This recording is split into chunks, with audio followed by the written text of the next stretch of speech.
ఈరోజు చూడండి, నిన్ననే నల్గొండలో ఒక వైన్ షాప్, 2 వైన్ షాపులు మెయింటైన్ చేస్తాడు ఆయన. నిన్న కార్ అండ్ వీలింగ్ చేస్తాను నేను. చేస్తే ఆయన చెప్తుండనమాట, 1,00,000 రూపాయలు ఇన్కమ్ రావాలంటే మినిమం 30 to 40 lakhs ఇన్వెస్ట్మెంట్ చేయాలట. అది వస్తుందని నమ్మకం కూడా లేదు.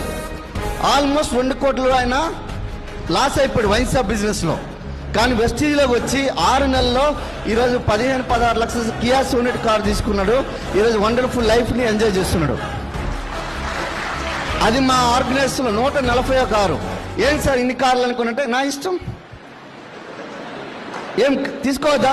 వెస్టీజ్ దగ్గర 7,000 కంటే ఎక్కువ ఉన్నాయి, 7,000 కంటే ఎక్కువ ఉన్నాయి. 450 లగ్జరీ కార్స్ ఉన్నాయి. సార్ కార్ వస్తుంది సార్, ఏడొస్తుంది? నువ్వు ఏడబ్బా ఒక సొసైటీలో ఉండిపోయినా, నువ్వు ఏడబ్బా నువ్వు సొసైటీ. సార్ ఏడా ఇవన్నీ ఏడైతే సార్? ఎక్కడ? నేను చెప్తున్నా కదా, నాకు ఇక్కడ హైదరాబాద్లో ఎవరు చుట్టము లేడు, పక్కము లేడు. చుట్టాలు కొన్ని సున్నాలు పెట్టారు, తుడుచుకున్నాం. తుడుచుకొని ఏం చేసినాం, బయటకు వచ్చినాం, రోడ్డు మీదకి వెళ్ళినాం. ఒరే నాయన బిజినెస్ అని చెప్పి లిఫ్ట్ అడిగినాం, తీసుకొని వచ్చి ప్లాన్ చెప్పినాం. అట్లా ఈరోజు 37 ఆర్గనైజేషన్లో ఈరోజు నాకు క్వాలిఫికేషన్స్ ఉన్నాయండి. 37, 16 LOBలు తీసుకుంటున్నాం. ఎవడు తెలీదు, పక్కన బస్సు పక్కన కూర్చొని గీయాలి ఎట్లా?